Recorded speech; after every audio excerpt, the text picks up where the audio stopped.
हमने देखा कि डिफरेंट जब हमारे पास एलिमेंट डिफरेंस है ए बी हमारे पास जो मिलकर एक नया एलिमेंट बनाता है, ए एलिमेंट बी एलिमेंट मिलके थर्ड एलिमेंट डी बनाता है। इसी तरीके से और एग्जाम्पल से इसको हम समझते हैं। जैसे हम ले लेते हैं यहाँ पर कॉपर सल्फेट, क्या ले लेते हैं हम, कॉपर सल्फेट। कॉपर सल्फेट हमारे पास, अगर इसको हम रेशियो निकालें, कॉपर हमारे पास क्या है, ये कॉपर और ये सल्फर, कॉपर सल्फेट, तो इसका रेशियो हम निकालेंगे तो कॉपर हमारे पास 63.5 और इसका हमारे पास कॉपर का मैच नंबर कितना है 32। तो इसका मतलब ये हुआ कि अब हम ये तो हमें पता चल गया कॉपर सल्फेट का। इसी तरीके से एक और हम जो है कंपाउंड ले लेते हैं, कॉपर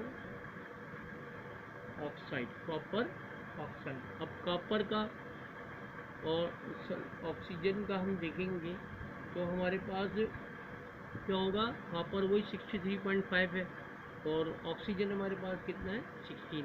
तो यहाँ पर ये बात समझ में आ रही है कि अगर हम यहाँ पर कॉपर का और सल्फर, क्योंकि ये तो सेम हो गया, अगर हम यहाँ पे ये देखें तो ये कॉपर सल्फेट और कॉपर ऑक्साइड में क्या हो गया, कॉपर तो ये सेम हो गया मगर क्या हो गया, सल्फर और ऑक्सीजन हमारे पास डिफरेंट हो गया।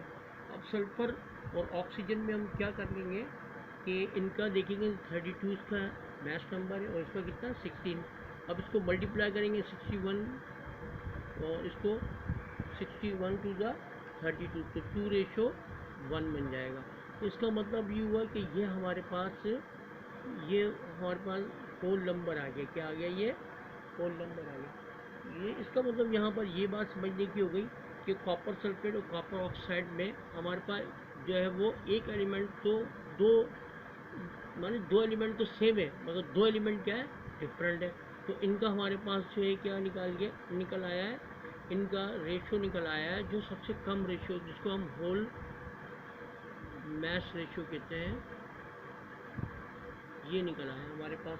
अब इसी तरीके से अगर हम और इसकी एग्जांपल्स लेना चाहें तो हमारे पास और एग्जांपल भी इसकी ले सकते हैं। जैसे सल्फर डाइऑक्साइड है, सल्फर डाइऑक्साइड की हम मिसाल ले सकते हैं।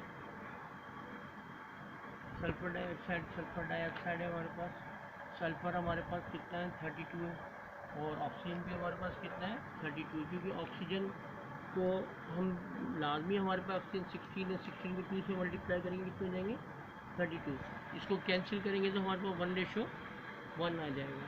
तो यहाँ पर यही बात अगर हम इसको और सिंप्लीफाई तरीके से देखना चाहें तो हमारे पास का एक फार्मूला बना लेते हैं हम।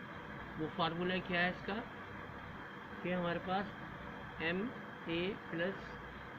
प्लस के रेशो कर लें इसको, रेशो MC, माने दो एलिमेंट है। अब हमारे पास A है प्लस C और B प्लस C जो हम पहले भी कर चुके हैं, MB रेशो हमारे पास क्या बन जाएगा इसका MC।